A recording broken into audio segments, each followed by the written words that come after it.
तो चलिए अब हम लोग देखते हैं कि हड़प्पा संस्कृति के जो नगर निर्माण योजना है उसके बारे में जानने का प्रयास करते हैं। दरअसल देखिए, उस ज़माने में जो नगर था उसका जो डिज़ाइन है बहुत ही अच्छे तरीके से, साइंटिफिक तरीके से बनाया गया था। खास करके जो नाला है, जो सड़क है, वहाँ का जो बनावट है, वो सारा काफ़ी अच्छे तरीके से बनाया गया। हम लोग एक एक करके देखते हैं कि हड़प्पा सभ्यता का जो नगर निर्माण योजना है वो किस प्रकार से बनाया गया है। सबसे पहले देखिए, घरों का निर्माण जो है वो एक सीध में सड़क के किनारे किनारे होता था। आज के तरह नहीं कि गली में और सड़क में कोई फर्क पता नहीं चलता है कि कौन सा सड़क कौन सा गली जैसा दिखता है। मुख्य सड़क है लेकिन उसका जो आकार है वो बिल्कुल गली के जैसा है। इतना ज़्यादा मात्रा में अभी जो है लोग जो है रोड पे जाकर घर बना रहे हैं, फ्रंट पे, वो भी सरकारी ज़मीन को दाबते हुए। सब सरकारी ज़मीन का अतिक्रमण बहुत ज़्यादा वो किए हुए हैं, जबकि ऐसा कोई भी अतिक्रमण के प्रमाण जो है हड़प्पा सभ्यता में देखने को नहीं मिलता है। घरों का निर्माण एक सीध में सड़कों के किनारे व्यवस्थित रूप में किया जाता था। घर के दरवाजे या गलियां सहायक या सड़कों की ओर खुले होते हैं। देखिए, जैसे ये देखिए घर है, एक सेकेंड,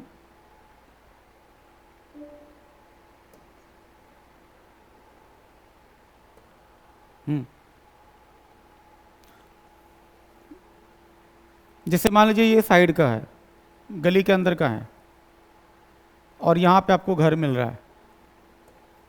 कई सारे ऐसे घर बना हुआ है और इसका जो दरवाज़ा है वो इस तरफ दिख रहा है आपको।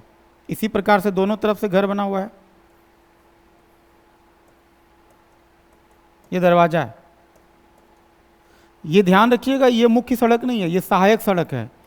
ये जो है हमारा सहायक सड़क है, सहायक सड़क। जबकि ये जो सड़क है ये आके मिलता है किससे? मुख्य सड़क से। ये हमारा मुख्य सड़क है। कोई भी घर जो चाहे इस तरफ भी अगर बना हुआ रहेगा, वो जो दरवाज़ा है उसका मुख्य सड़क की तरफ कभी नहीं होता था। रीज़न क्या है? सबसे पहला बात, गंदगी से बचेगा, क्योंकि ये सड़क ज़्यादा बिजी है, यहाँ पे गाड़ी वगैरह ज़्यादा चलता है। दूसरा बात, गंदगी के अलावा एक्सीडेंट का भी खतरा होता था। अब बच्चे लोग हैं, खेलने के दौरान अगर मान लीजिए घर से बाहर निकल गए तो सड़क में हो सकता है दिक्कत हो जाए, एक्सीडेंट हो सकता है। बैलगाड़ी वगैरह उस ज़माने में भी खूब चलता था। तो घर का जो योजना कैसे था, मुख्य सड़क जो है, मुख्य सड़क से सटा हुआ जो सहायक सड़क था, तो घर जो है हमारा क्या है, सहायक सड़क की तरफ, उसका जो दरवाज़ा है वो सहायक सड़क की तरफ खुला हुआ है। उसके अलावा ये तो बता ही दिया, हड़प्पा सभ्यता के जो भवन हैं ग्रिड पद्धति से बना हुआ है। ग्रिड वही, ये ऐसे जो देख रहे हैं आप, मतलब एक प्रॉपर डायरेक्शन में गली के अंदर घर जो एक सिस्टमैटिक रूप से बना हुआ रहता था। और सारा गली जो है, जितना भी सहायक सड़क था, वो मुख्य सड़क से जाकर के जुड़ जाता था। सोच के देखिए, इतना बढ़िया व्यवस्था था। मतलब किसी भी प्रकार का हमें नहीं लगता है कि इतना अच्छा तरीके से आज भी आपको कहीं पे देखने को मिलता है। रेयर ही, बहुत कम जगह पे आपको देखने को ऐसा मिलता है। सड़कें एक दूसरे को समकोण पे काटती थी, ये अच्छी बात थी यहाँ पे। इसके अलावा इसके आगे अगर देखें, भवन जो था, भवन आमतौर पर 1 या 2 मंजिले के होते थे तथा अधिकांश घरों में कई कमरे होते थे। रसोई घर होता था, सोचिए, 1 कमरे का, 2 कमरे का, 3 कमरे का, यानी कि 2 BHK 3 BHK जैसे आप बोल रहे हैं। हर घर में प्रॉपर तरीके से हमारे पास किचन होता था, बाथरूम होता था, तथा बीच में आंगन की व्यवस्था होती थी। सोचिए कि ये बीच में जैसे आंगन है, साइड से कमरा बना हुआ है ऐसे करके, इसी कॉर्नर में कहीं पे किचन होगा, यहीं पे कॉर्नर पे कहीं पे बाथरूम था, अब बीच में यहाँ पे कुआं था। सोचिए कितना प्रॉपर तरीके से नगर योजना किया गया था कि लगभग हर घर में किचन है, बाथरूम है। आप सोच पा रहे हैं कि ये नगर योजना कितना साइंटिफिक तरीके से किया गया है, कितना शानदार तरीके से किया गया।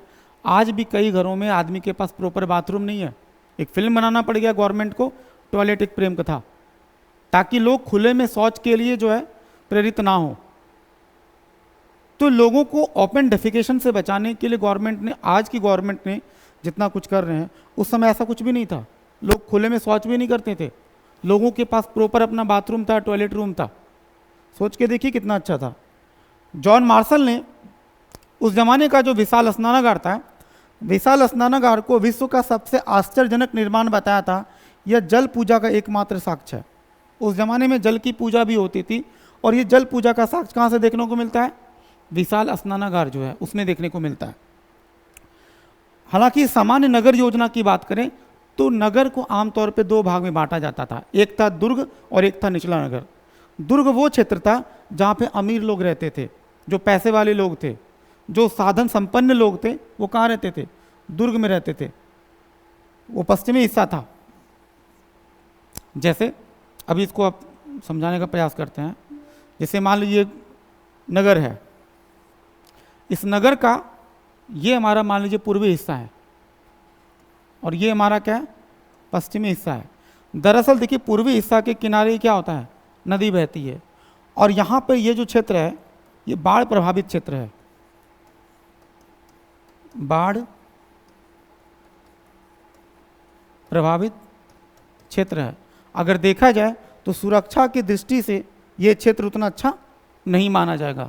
इसलिए देखिएगा कि इस क्षेत्र में ज़्यादातर जो लोग रहते हैं वो रहते हैं गरीब लोग, आम आदमी जो रहते हैं। देखिए पूर्वी भाग में कौन लोग रहते हैं? जिसको निचला शहर भी कहते हैं, वो सामान्य निवासी के लिए था। वहाँ पे सुरक्षा की व्यवस्था उतनी अच्छी नहीं थी। जबकि पश्चिमी भाग यानी इस क्षेत्र की बात अगर हम करें, इस क्षेत्र में लोग अमीर लोग रहते थे।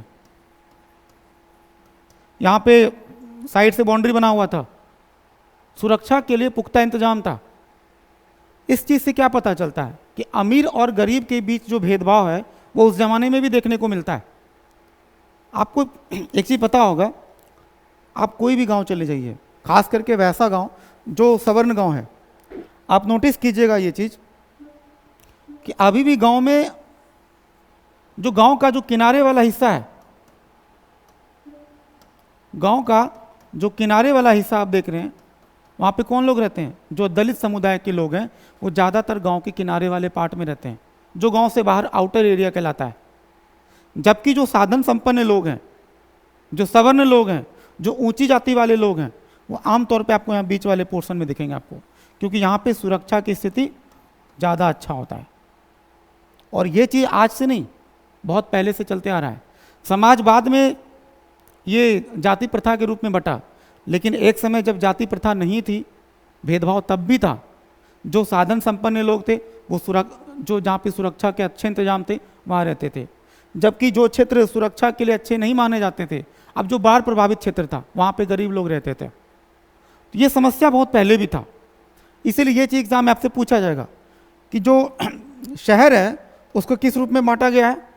शहर को दो रूप में बांटा गया है, एक पूर्वी भाग है और एक हमारा है पश्चिमी भाग। पूर्वी भाग जिसको निचला शहर कहते हैं वो सामान्य निवासी के लिए था, जबकि जो पश्चिमी भाग था वो क्या किसके लिए था? जो शासक वर्ग था उनके लिए था। वहाँ पे सुरक्षा की व्यवस्था बेहतर थी। लेकिन अपवाद के रूप में, एक्सेप्शन के रूप में एक क्षेत्र है, उस क्षेत्र का नाम है धौलावीरा। धौलावीरा एकमात्र ऐसा क्षेत्र है जहाँ पे नगर को 3 हिस्सों में बांटा गया है, जबकि बाकी जो शहर थे उसको 2 हिस्से में बांटा गया है और धौलावीरा को 3 हिस्से में बांटा गया है। सबसे पहला कौन है? दुर्ग। इधर जो पश्चिमी प्रांत वाला जो क्षेत्र देखे थे ये दुर्ग, जबकि बीच वाला जो हिस्सा था इसमें रहते थे मध्यम वर्ग के लोग, ये मध्यम वर्ग के लोग, और जो बाद वाला हिस्सा है इधर रहते थे निचला नगर कहते थे।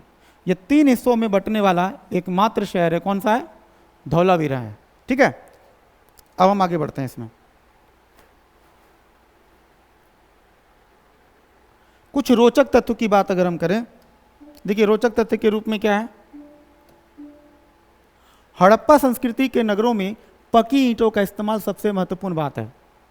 यह महत्वपूर्ण क्यों है? देखिए दरअसल उस जमाने में पकी हुई ईंट का इस्तेमाल होना अपने आप में किसी भी दूसरे सभ्यता के लिए बहुत बड़ी बात थी, क्योंकि बाकी विश्व में कहीं भी ऐसा सभ्यता नहीं था जहां पे पकी हुई ईंटों का इस्तेमाल करती है। खास करके अगर हम बात करें मिस्र की सभ्यता में भी, वहां भी लोग कच्ची ईंट का इस्तेमाल करते थे। धूप में जो पकाया हुआ ईंट था उसका इस्तेमाल घर बनाने में करते थे। ऐसा हम नहीं कह रहे कि हड़प्पा सभ्यता में सभी जगह पे पकी हुई ईंट का इस्तेमाल होता था। यहाँ भी कुछ ऐसे जगह था जहाँ पे कच्ची ईंट का इस्तेमाल होता था, जैसे रंगपुर में आपको कालीबंगा में कुछ क्षेत्र ऐसे हैं जहाँ पे कच्ची ईंट का इस्तेमाल होता था।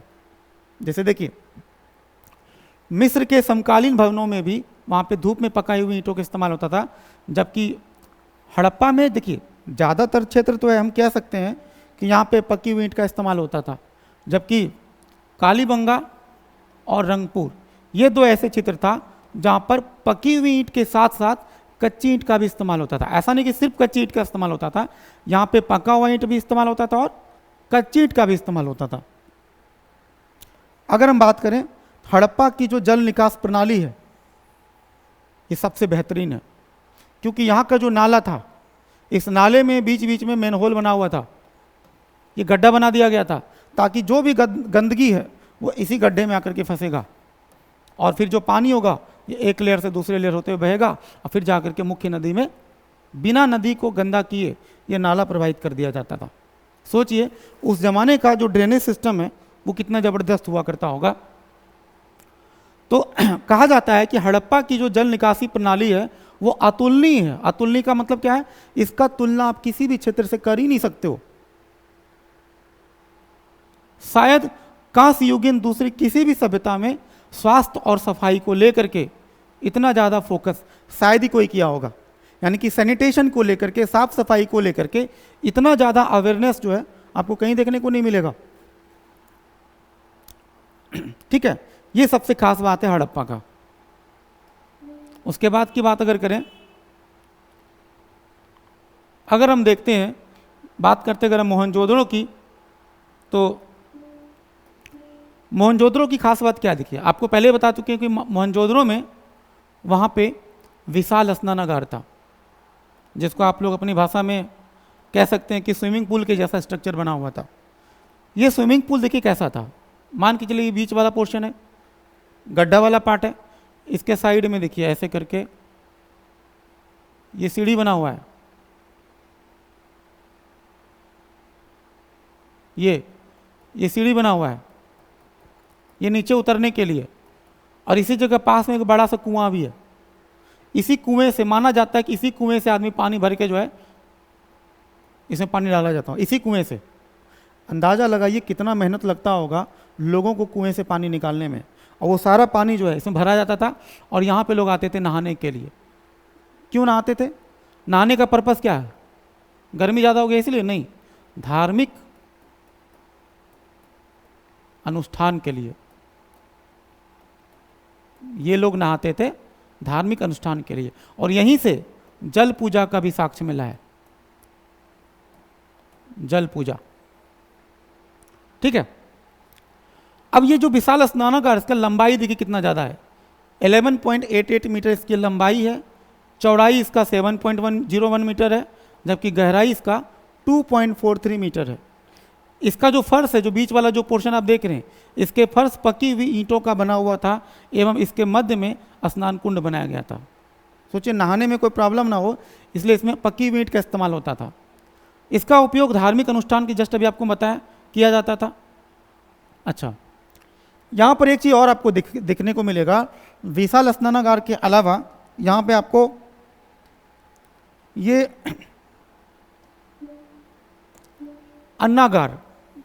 अन्नागार का इस्तेमाल किस रूप में होगा? अनाज को स्टोर करने में होता था। अन्नागार का इस्तेमाल अनाज को स्टोर करने में होता था। इसकी जो लंबाई थी 45.71 मीटर, सोचिए लंबा इतना है, चौड़ाई 15.23 मीटर, लगभग जितना हमारा कमरा है इससे थोड़ा ज़्यादा बड़ा। इस कमरे का जितना चौड़ाई से थोड़ा बड़ा जो है इसका चौड़ाई था, और लंबाई तो काफ़ी बड़ा था। और इसमें लोग क्या करते होंगे, अनाज को स्टोर करके रखते थे, ताकि जब अनाज का उत्पादन नहीं होगा तो बाद में इसका इस्तेमाल हम लोग कर पाएँ। तो दो चीज़, एक मोहनजोदड़ो में अन्नागार, यहाँ पे अनाज लोग स्टोर करते थे, और दूसरा क्या है, विशाल स्नानागार। ये सबसे ज़्यादा इम्पॉर्टेंट चीज़, यही दो चीज़ की वजह से मोहनजोदड़ो सबसे ज़्यादा फेमस हुआ है। यहाँ का अद्भुत जल निकास प्रणाली, तो बता ही चुके हैं कि लगभग सभी नगरों के प्रत्येक छोटे या बड़े मकान में प्रांगण होता था और स्नानागार होता था। हर घर में आपको बाथरूम देखने को मिलता है। ठीक है,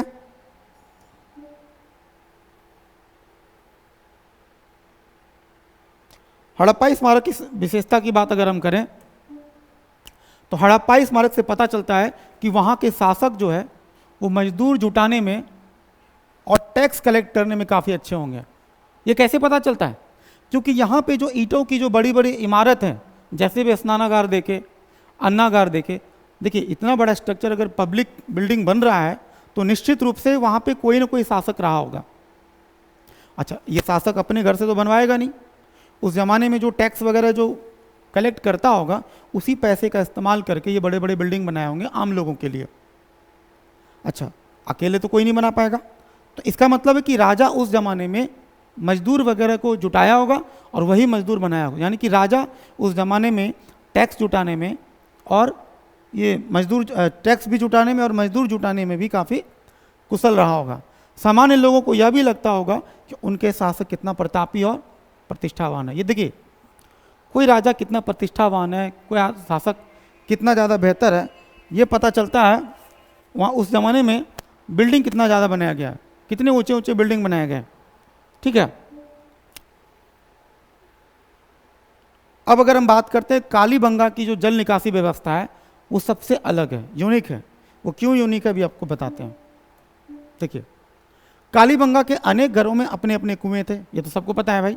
घरों का पानी बहकर सड़क तक आता, मोरी बना, जैसे कि कुआं है घर का, तो कुआं के बगल से मोरी था बना हुआ इस तरह से। जो मोरी है इसमें भी पत्थर का बड़ा बड़ा सिल्ली दिया है। देखिए, छोटा छोटा जो नाला था वो भी ढका हुआ था। उस जमाने में खुला नाला नहीं था, सड़कों तक आता मोरियां बनी हुई थी। अक्सर ये मोरियां ईंट और पत्थरों की सिल्लियों से ढकी हुई रहती थी। सड़कों के इन मोरियों में नरमोखे बने हुए थे, वही मैनहोल। ये जो नाला है, ये जब नाला मुख्य नाला से जुड़ेगा, हर घर का अपना अपना, ऐसे मान लीजिए बहुत सारे कुआं था, इधर से भी आ रहा है, इधर से भी पानी आ रहा है, सब में ढक्कन लगा हुआ है। अब ये जो मुख्य नाला है इसमें बीच बीच में क्या करता होगा, मेन होल बना देता था, वही गड्ढा जैसा, ऐसे करके गड्ढा गड्ढा। अब जो पानी जाता होगा इस गड्ढे में फंस जाता होगा, कचरा वगैरह जो भी होगा वो इसी में फंस जाता होगा, और ये नाला सीधे आके कहाँ चला जाता होगा, जो हमारा मुख्य नदी है उस, हाँ, मुख्य नदी में जाकर के ये नाला चला जाता होगा। तो देखिए देखिए नदी को बिना गंदा किए इस नाले का जो जल निकासी व्यवस्था है वो कितना शानदार है। आज के ज़माने में अगर देखें तो क्या नाला, मतलब नाला और कूड़ेदान में कोई फ़र्क आपको समझ में ही नहीं आएगा। पूरा नाला जो है कचरे से भरा हुआ है, उसकी कोई प्रॉपर साफ सफाई नहीं होता है। मेन होल तो आप भूल ही जाइए, जाके नदी देखिए, नदी की हालत कितना ख़राब हो गया है।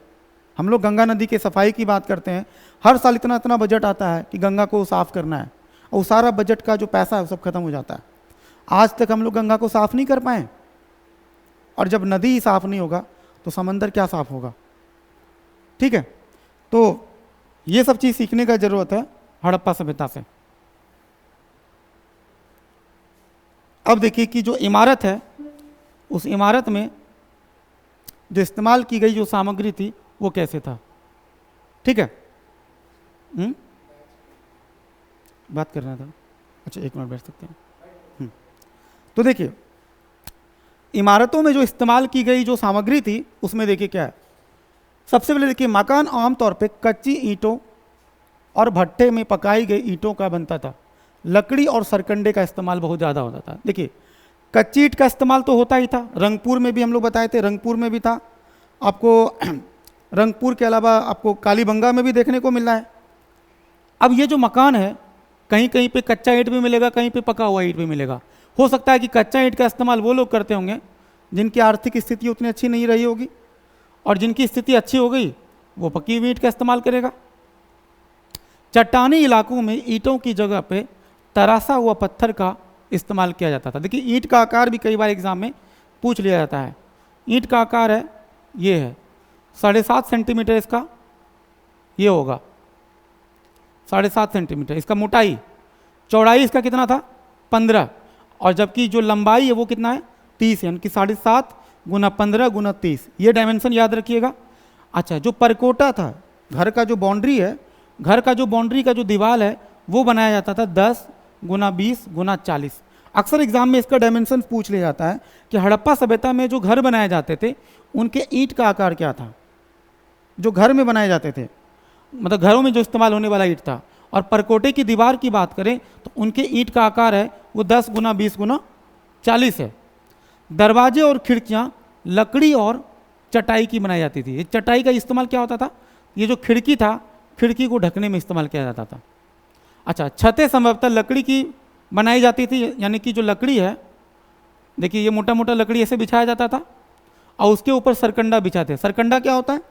सरकंडा एक घास ही होता है।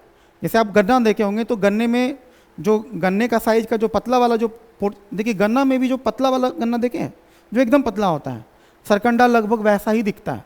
इसी सरकंडे को क्या किया जाता है, घर में ऊपर से बिछाया जाता है और इस पर बिछा के उस पर मिट्टी का लेप लगाया जाता था। और सोचिए घर कैसा होता है, 1 मंजिल और 2 मंजिल तक का घर उस समय देखने को मिलता है। ठीक है, चिकनी मिट्टी से भरी जाती थी। घरों के जो फर्श होते थे, जो जमीन होता था, वो कड़ी मिट्टी को कूट कूट कर बनाए जाते थे और आमतौर पर इन पर लेपाई भी किया जाता। अभी भी देखते हैं हम लोग, देखते होंगे दिवाली वगैरह के समय में हम लोग क्या करते हैं, घर वगैरह में जो कड़ा वाला मिट्टी, खेत का जो मिट्टी होता है, उसी को हम लोग ज़मीन पे पहले हम लोग छोटा छोटा पीस में करते हैं उसको, फिर चूरने के बाद उसको लेपाई करते हैं, यानी इसको नीपते हैं हम लोग। और ये चीज़ आज की बात नहीं, ये हड़प्पा सभ्यता में भी ऐसा देखने को मिलता है।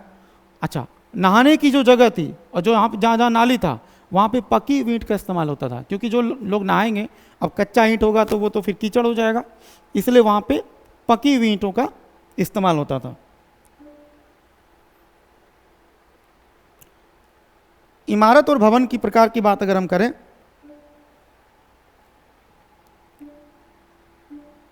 अब देखिए उस जमाने में भी प्राइवेट मकान होता था, निजी मकान होता था हड़प्पा सभ्यता के टाइम में। बड़े मकान आज भी हैं, जिसके बड़ा मकान उसको कहते हैं जिसके चारों तरफ छोटे छोटे घर होंगे। समझ सकते हैं कि वो आमतौर पे व्यापारी लोगों का घर होगा। अच्छा, जो बड़ी सार्वजनिक संरचना है, जैसे अभी हम लोग देखे जैसे कि अन्नागार के अलावा जो स्नानागार है,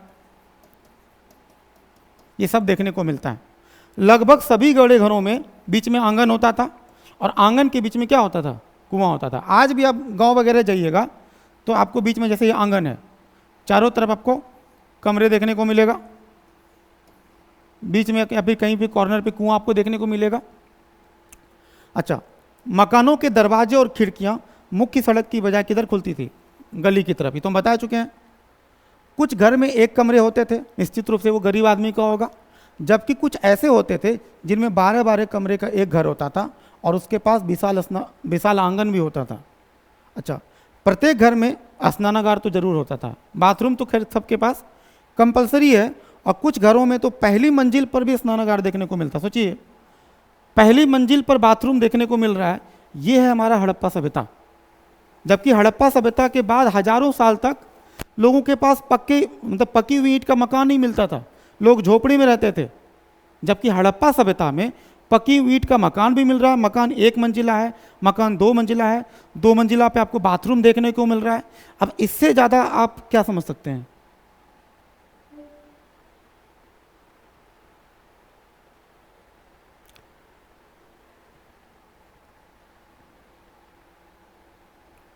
कुछ जो है, जो सार्वजनिक इमारत है, जैसे अभी आपको थोड़ी देर पहले बताया, जैसे कि ये जो विशाल स्नानागार था, उसका ये लंबाई और चौड़ाई है। अच्छा, ये जो बना हुआ था, बढ़िया ईंटों से बना हुआ, इस स्नानागार के दोनों सिरों पर तल तक सीढ़ियां बनी हुई हैं, जिनको चूने के गारे के साथ, चूना का इस्तेमाल किया था, चूने के गारे के साथ जोड़ा गया है। और ईंटों की भीतरी तथा बाहरी परतों के बीच में बिटुमिनस, यानी जो अलकतरा की जो बात करते हैं, अलकतरा का लेयर बनाया जाता है ताकि लोगों को नहाने में दिक्कत ना हो। अच्छा, ये देखिए अन्नागार या जो कोठार था, इनका उपयोग खाद्यान्न भंडारण के रूप में होता था और इसमें ईंटों के गोलाकार चबूतरे वगैरह बनाए जाते थे। लोथल का जो गोदीवाड़ा है, इसको डॉकयार्ड कहते हैं। यहाँ पे बड़े बड़े जहाज भी ठहराए जाते हैं उस जमाने में इंपोर्ट एक्सपोर्ट करने के लिए। ये जो गोदीवाड़ा है, जिसको अंग्रेजी में क्या बोलते हैं, डॉकयार्ड कहते हैं, उसका लंबाई है 223 मीटर, चौड़ाई है 35 मीटर और गहराई है 8 मीटर। यहाँ छोटे बड़े जहाज माल उतारने और लादने के लिए आते थे। इस गोदीवाड़ा में पानी भरने के लिए इस सारनी नहर का प्रयोग किया जाता था। ठीक है, तो आज हम लोग इतना ही रहने देते हैं। बाकी जो अगला टॉपिक हमारा सड़क और नाली वगैरह का हम लोग कल देखते हैं। ठीक है, आज के लिए मुझे इतना रहने देते हैं।